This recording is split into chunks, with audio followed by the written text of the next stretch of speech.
ئومێد ئەم کاتت باش ڕەوشی دووسخورمات و چۆن لە شاری بەغدا باز دەکرێت. تافگەر سڵاو لێ بێ پێشەوەی کە باسی ڕەوشی بەغدا بکەم سەبارەت یاخود کاریگەریەکانی ئەو بارودۆخی کە لە دووسخورمات و ڕوویدا ڕاستە و خۆ کاریگەری لەسەر ڕەوشی بەغداشە بوو وەک دەبینیت بۆ یەکەم جارە تیمی NRT لە شەقامەکانەوە ڕووماڵی ڕاستەوخۆی نەبێ بۆ پێی کە ئێمە ئاگادار کراینەوە لەلایەن چەند هێزێکی ئەمنی تایبەت بە ژووری ئۆپراسیۆنەکانی بەغدا یاخود ژووری عملیاتی بەغدا و لەلایەن سعد مەعانەوە ئاگادار کرانەوە کە چەند گروپێک دروست بوون کە هەڕشە بۆ سەر هاوڵاتیانی کورد لە شارەکەەوە ئەو کەناڵانەی کە بۆ بەتایبەتی یاخودەوە ئەوانەی کارشیان هەیە لەناو بەغدا کاریگەریان هەیە و هەڕشیان لەسەر ئەمەوە بڵم کە ئێمە لەلایەن چەندەندام پەرلەمانێک ئاگادار کراینەوە کە هاوڵاتیانی شاری بەغداوە چەندەندام پەرلەمانێکش لە تۆڕە کۆمەڵاتەکانی خۆیان لە فەیسبوک لە تویتەر هاوڵاتیانی هەرێمی کوردستانیان ئاگادار کردوتەوەوە چاڕێەوە شکرێک کە لایەنە کوردەکان لە ناو پەرلەمانی عێراق بەیاننامەیەک سەبارەت بۆ بارودۆخە دەربکەن بۆی کە هەڕشێک یاخود فشارێک لەسەر هێز ئەمنیەکانی ناو شاری بەغدا دروست بکەن کە ئەو هەڕشانی کە لەسەر هاوڵاتیانی کوردێ لە ناو شاری بەغدا بپارێزن یاخود جانی هاوڵاتیانە بپارێزن ئەمێ بڵێن تەفگەر کە ئەمڕۆ یاخود درنگانێکی شەوی ڕابردووش چەند کوتلەیەکی یاخود چەند کەتیبەیەکی سەر بە حەشدی شابی بە شێوەی بەیاننامە لە تۆڕەکانی خۆیانەوە بڵاویان کردوتەوە کە ئەوان هەڕشە دەبن بۆ سەر بەرژەوەندەکانی کورد لە شاری بەغدا یاخود لە ناوڕاست و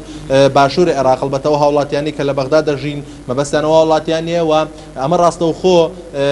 لەلایەن ژووری عملیاتی بەغداوە ئاگاداری هاوڵاتیان کراوەتەوە کە دەبێت ئاگاداری خۆیان بن و تاکو بتوانن لە بارودۆخ ئاسایی دەبێتەوە و دەگەنە ڕێکەوتن یاخود ئەو گروپە چەکدارانە دەکەنە ڕێکەوتن لەگەڵ هێزە کوردەکانە و ئەمێش بڵێن تافگەر دوایەوەی کە ئەو بارودۆخەی لە دووسخورمات و ڕوویدا سەرۆکایەتی پەرلەمان بەیاوەری شاندێک لەگەڵ سەرۆکایەتی کۆمار و سەرۆکایەتی ئەنجومەنی وەزیران دوێنێ گەیشتە دووسخورمات و تا درنگانێکی شەویش لە کۆبوونەوە دابوون و من لەگەڵ چەند ئەندامێک کە لەگەڵ شاندەکە دابوون قسەم کرد لەوانە ئەرشەد ساڵحی کە سەرۆکی بەرەی تورکمانیە و ئێمە پەیوەندیمان بە ئەو ئەندامان کوردانەشەوە کرد لەوانە خالید شوانی وتەبێژی سەرۆک کۆمار کە خۆی لە کۆبوونەوەکەدا بۆ ئاماژەی بۆ کرد کە گەیشتنەوە ڕێکەوتن و هەوڵێوادن کە بارودۆخەکە ئاسایی بکەنەوە بەڵام ئەمە بە شێوەیەکی گشتی تەبگەر لەبەرەوەی کە ئەو گروپە چەکدارانە یاخود ئەو گروپانەی کە لە چوارچێوەی حەشدی شابیدا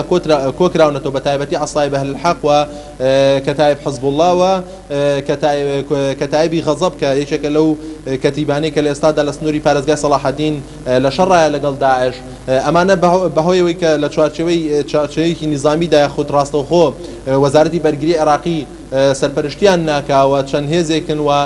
چەند گروپێکن کە سەرکردەی تایبەت بەخۆیان هەیە و نیزام و پرەنسیبی تایبەت بەخۆیان هەیە بۆیە ئەمانە لە چوارچێوەی منزومەی دیفاعی حکوومەتی عێراقی ڕاستەوخۆ سەرپەرشتی ناکرێن بەڵام ئەو هێزە ئەمنیانەی کە لە چوارچێوەی نظامیدا وەکو ژووری عملیاتی بەغدا وەکو پۆلیسی اتحادی وەکو سوپای عێراق لە ئێستادا لەناو شاری بەغدا هەوڵی بارودۆخەکە هێور بکەنەوە و بازگەی زیاتریان لە شقامەکانی بەغدا داناوە ئێمە بڵێن کە ئێمە ویسمان لە شقامەکانی شاری بەغداوە ڕاستەوخۆ ڕووماڵی خۆمان هەبێ بەڵام ئاگادار کرانەوە کە ئێمە ناتوانین ڕاستەوخۆ لە شقامەکانەوە بەهۆیەوەی کە بۆی گیانمان پارێزراو بێت شوێنی تایبەت هەڵبژێرین لە بەغدا بۆی کاری ڕاگەاندنی خۆم بکەین تاکو بارودۆخەکە لە ناو شاری بەغدا هێور دەبێتەوە من پرسیاری ئەوەشم لە سعد مەعان کرد کە پۆلیسی اتحادی یاخود ژووری عملیاتی بەغداش بازگەیەکی لە نێوان بەغدا و ڕێگای بەغدا و کەرکووک هەیە کە ئەوان ئەو ڕێگای ئێستا چۆن نەبین ئاماژەی بۆ کرد کە ئەوان چ پۆلیسی اتحادی بازگەیەکی داناوە چی ژووری عملیاتی بەغدا بازگەیەکی خۆیان داناوە سوپای عێراق دوو بازگەی داناوە تەنها یەک بازگە حەشدی شابی هەیە لە نێوان ئامرلی بۆ سلێمانبێک ئەوان نیشتوانیانە کە ئەو بازگەیش بکەن بە هاوبەش بۆی بتوانن جانی ئەو هاوڵاتیانە بپارێزن کە لە نێوان بەغدا و کەرکووکدا هاتوچۆ دەکەن ئەمەش بڵێم تافگەر هەردوێنێ وەک ئاماژەم پێکرد لەلایەن چەندەندام پەرلەمانێک لە تۆڕی کۆمەڵاتی خۆیان لە فەیسبوک لە تویتەر لەوانە شاخەوان عەبدوڵڵا کە ئەندامی ئاسایش و بەرگریە عادل نووری کە بڕیاردەری لیژنەی یاخود وتەبێژی لیژنەی نەزاهەیە و زانا ڕۆستایی کە لیژنەی ئاسایە لەسەر تۆڕی کۆمەڵاتی خۆیان بۆ چەندەندام پەرلەمانێکی تریش ئاگاداری ئەو هاوڵاتیانیان کردووە کە بۆ کاری پێویست دێنە بەغدا لە ڕێی وشکانەوە نێنە بەغدا و ئەگەر زەرور بوو لە ڕێی فڕۆکەوە یاخود لە فڕۆکەخانەی کانی سلێمانی یاخود هەولێر بێنە فڕۆکەخانەی نێودوڵەتی بەغدا بۆ پێی کە جانیان بەو شێوەیە پارێزراوتر دەبێ و ئاماژیان بۆ کردو کە ئەو هاوڵاتیانی کە لە ئێستادا بۆ کاری پێویست لە بەغدان هاتوچۆ یاخوددانە بەزنە سەر شەقامەکان بۆی جیانیان بپارێزرا بێت. بەڵێ تەفگەر ئومێد هاوڵاتیانی شاری بەغدا ڕەوشی دووسخورمات و چۆن باس ئەکەن لای ئەوان چی هەیە یعنی چۆن باسی ڕەوشی دووسخورمات و ئەکەن لە ئێستا؟ بەڵێ لە ڕاستیە ڕۆژی دووسخورمات و ئەمەوە بڵم کە وەک ئەوان دەڵێن ڕۆژێکی چاوەڕوانکراو بووە زۆربەی ئەو چاودێرە سیاسیانەی لە بەغداش کە هیچ ڕەبتێکیان بە منزومەی یاخود ئەو کەتیبانەوە نی ئاماژە بۆ دەکەن کە ئەو ڕۆژەی کە لە ئێستادا لە دووسخورمات و ڕۆئەدا ئەمڕۆ سبەی وایە دەبوا ئەو پێکدادانە ڕوو بدا بەڵام ئەوەی هەیە لە ئێستادا ئەو هاوڵاتیانە ترسیەوەیان لێ نشتووە کە کورد یاخود ئەو کوردە فەیلیانەی کە لە سنووری ناوچەی کیفاح نیشتەجێن و لە چەند ناوچەیەکی دیکەی شاری بەغدا نیشتەجێن گیانیان بکەوێتە مەترسیەوە و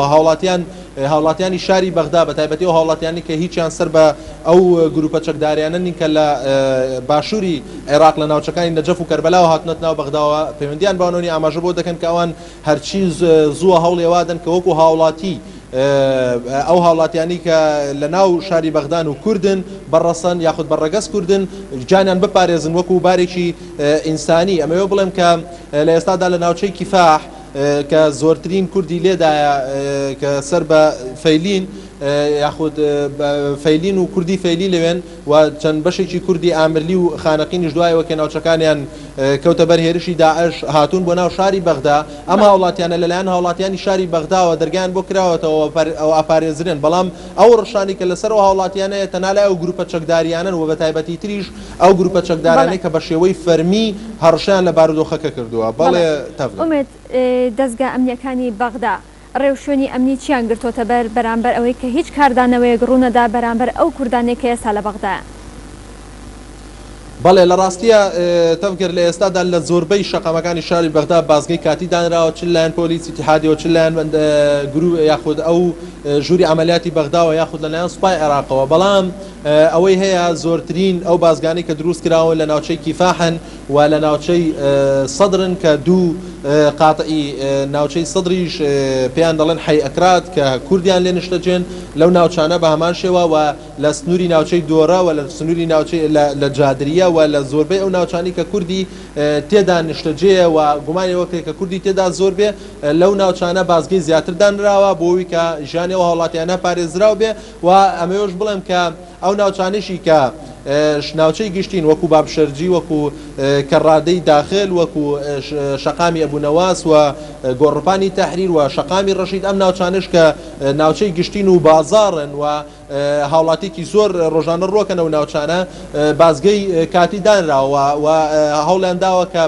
لە ڕێگەی بازگە و لە ڕێگەی ئەو تیمە نهێنیانی کە خۆیان دروستیان کردو لە ژووری عملیاتی بەغدا کۆنتڕۆڵی بارودۆخەکە بکەن و پۆلیسێکی زۆرش لە شەقامەکانی بەغدادا دەبینرێ و سوپایەکی زۆر و هێزێکی ئەمنی زۆر چ بە شێوەی مەدەنی یاخود چ بە جلی سەربازی و عسکەریەوە لە ناو شەقامەکانی شاری بەغدایە دەبینرێن. بەڵام ئەمەوە بڵم تافگەر ئێمە زۆڵێکی زۆرماندا بڕۆین بۆ شەقامەکان بەڵام وەکو ئاماژەم پێکرد لەلایەن سەعەد مەعەن و چەندەندامێکی پەرلەمانش ئاگادار کرێنەوە کە هەرشە لەسەر هاوڵاتیانی کوردێەوە ئەو تیمە ڕاگەاندانشی کە کار یاخود ئەو هاوڵاتیانی بۆ کاری پێویستش لە شاری بەغدان هەرشیان لەسەر بۆیە ناتوانن دەبێت شوێنێکی دیکە بدۆزنەوە بۆی جگە لە شەقام و شوێنی گشتی بۆی ڕاگەاندنی خۆیان یاخود کاری خۆیان ئەنجام بدەن. بەڵێ تەفگەر ئومێد تەنها ڕێگە نەدراوە بە تیمی کەناڵی NRT ڕووماڵ بکە یاخود کەناڵەکانی دیکەش؟ نەخێر تەفگەر وەک ئاماژەم پێکرد ئەمە ڕشێ لەسەر هەموو ئەو هاوڵاتیانن کە بە ڕەگەز کوردن چ فەیلی بێت چ تیمی ڕاگەاندن بێت چی بۆ کاری زەروریەت هاتبنە شاری بەغدا. بەڕاستی ڕشەکە گشتیە لە یەک تیم و یەک گروپی دیاریکراو نییە و هەموو ئەو هاوڵاتیانی کە بە ڕەگەز کوردن لە ئێستادا لە شاری بەغدا لە ژێر مەترسیدان هیچ ڕەبتی بە گروپێکی تایبەتەوە نییە. بەڵێ تەفگەر هیوادارم ئێوە ژاگاتان لە خۆتان بێت. سپاس بۆ ئومێد محەممەد بەرپرسی نووسنگێ ناوتەی ڕاستەوخۆ لە بەغدای پایتەختەوە لەگەڵمان بووی. سپاس بۆ